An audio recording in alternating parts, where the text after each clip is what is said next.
What's going on, y'all? Okay, finally, after some technical difficulties, I'm gonna finally be able to get to this video.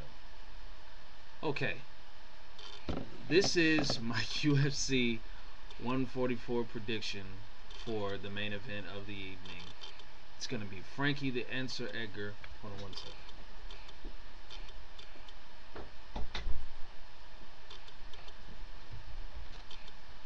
Sorry about that.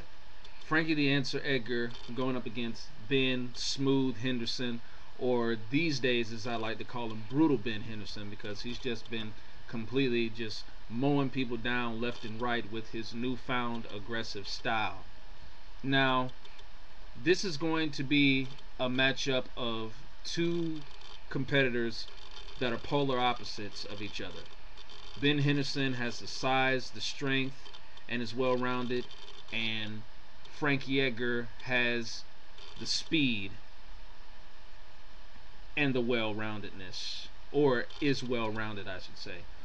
But yeah, I think what is going to come down to in this fight, in order for Ben Henderson to win, is to impose that size and that strength on Edgar. He's going to have to find a way to close the distance early, cut the cage off, put Frankie Edgar in his corner of the cage, and don't let him escape.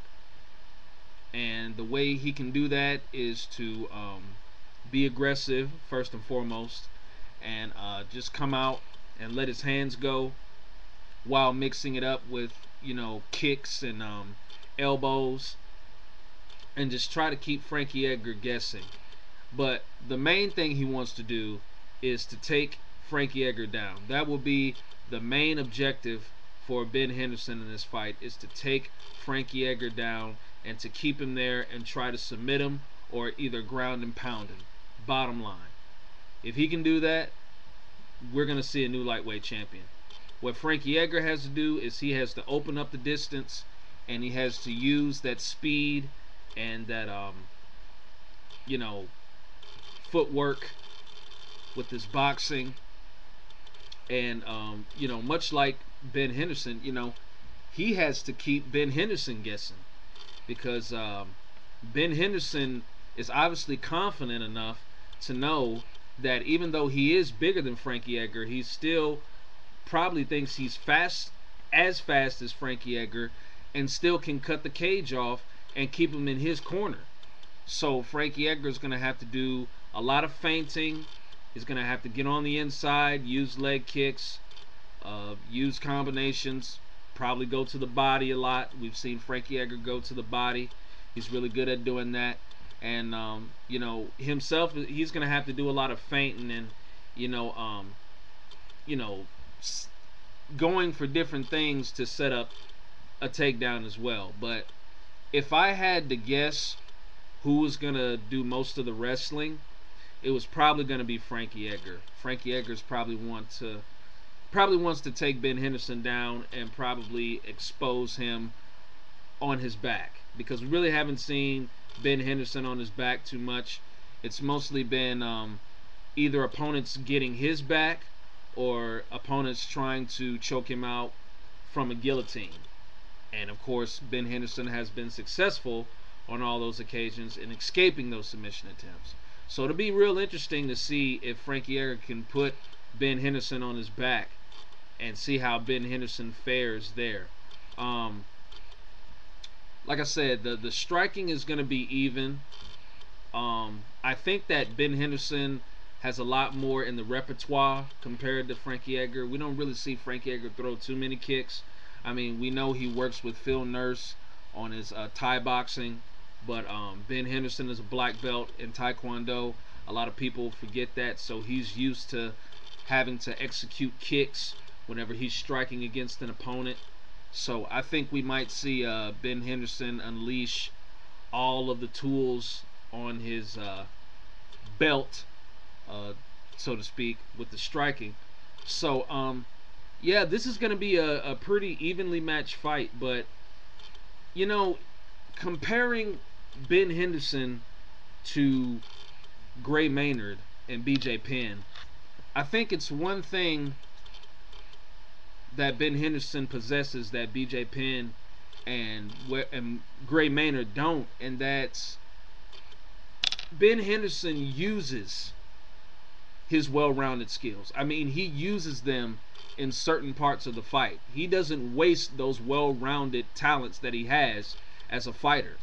You know, if he needs to strike with you, he'll strike with you. If he needs to out-grapple you, he'll out-grapple you. If he needs to submit you, he'll submit you. You know, Ben Henderson uses all of his talents. He does not take those talents for granted. Now, of course, we know that BJ Penn is a great striker, but he's an even better grappler. But at times, we don't see BJ Penn use that grappling. He'll mostly either try to outstrike his opponents, or he'll either look for his opponents to take him down, and he'll just basically counter and use his jiu-jitsu there. The same thing with Gray Maynard. You know, Gray Maynard, you know, he'll use the wrestling often, but for the most part, he just loves to go out there and strike. And see, I think that's a mistake. I think that if you have equal talents in striking and grappling, I think you use the talent that you're most effective with, and I think you try to keep your opponent guessing with the talent that you're least effective with. That's just my theory. But, I mean, who am I to say? But I just feel that's the thing that separates Ben Henderson from both of those guys, especially a legend like BJ Penn. But yeah, I think Ben Henderson's going to use his well-rounded skills. I think he's going to, you know, make opportunities for himself to utilize his talents.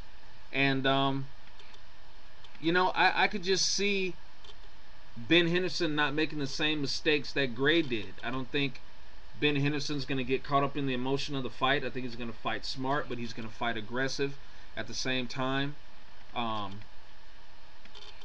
If he cannot at least make Frankie Edgar back up, if he allows Frankie Edgar to circle out and come back to the center of the octagon, then Henderson is screwed, because Frankie Edgar's just going to take him apart with the combinations and the kicks, and he'll probably wind up getting a takedown too, because that's where Frankie Edgar is most effective, when he's in the center of the octagon.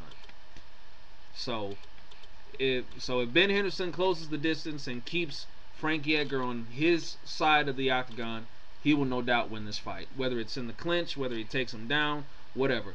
But if this fight remains in the center of the cage and allowing Frankie Edgar to get loose and, you know, get that body movement and footwork going, then Frankie Edgar will retain his championship. If I'm not worried about Frankie Edgar getting rocked, because we've seen he can fight with that pain. So if Ben Henderson does wobble Frankie Edgar, then he definitely needs to seize the moment and jump on him and finish it with ground and pound. But I mean, you know, if he catches him with a knee or something like that, which it'll be interesting to see, or an elbow, he'll probably just need to look to, you know, just go Paul Daly on him, basically. You know, just keep striking until the referee stops it. And as far as the ground goes, Ben Henderson, you know, needs to be the one to take the fight to the ground. He does not need to let Frankie Edgar take him down. Although I think if Edgar does take Henderson down, I think Henderson can scramble and get back to his feet. But like I said, we've never seen him on his back really like that, so we really don't know.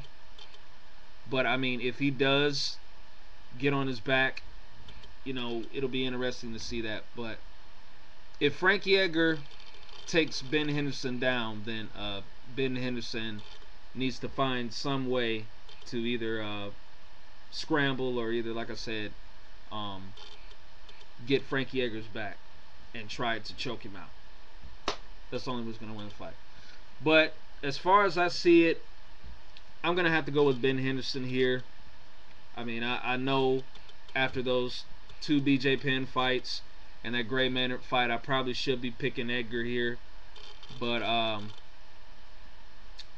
don't know, man. It's just me. You know, I'm just defiant towards that. If I think a guy is a superior to another guy, regardless if he's champion or not, and if I think that guy has a good chance of beating him, then you know, so be it. You know, that's who I'm gonna go with. So I'm gonna pick Ben Henderson, brutal Ben Henderson, to walk out of Japan as the new lightweight champion and start a brand new era in the division. But like I said, he's got to close the distance, and he's got to keep Frankie Edgar in his half of the octagon. Period. No matter what he does. He cannot stay in the center of the cage with Frankie Edgar. If he cannot close the distance, then he will lose the fight, bar none. Whether it goes the distance or whether Frankie Edgar knocks him out or submit him, he will lose the fight if he cannot keep Frankie Edgar on one side of the cage and, you know, shut him down, so to speak. So there you have it. That's my prediction. Those are all of my predictions for UFC 144. I really hope the UFC delivers and really gives the Japanese fans a blockbuster performance here. This is their first PPV in Japan since 2000. So I really hope that they give them one heck of a pay-per-view to remember, and hopefully make this pay-per-view a candidate for pay-per-view of the year. That's what I would like to see, because I think it's got PPV of the year potential. I think all of the fights have the potential of ending in breathtaking fashion. So let's pray and hope that you know, that comes to pass. You know, but you never know, man. You never know. But yeah, man, that's gonna do it for me. I'll probably do a video. I know I said to y'all I was gonna do a video on my thoughts of the Atlanta Hawks, a little bit of NBA. I'll probably do that tomorrow, probably somewhere around this time. So y'all just stay tuned for that. But until then, y'all enjoy the pay-per-view Saturday. I know I will. And domo arigato. Deuce.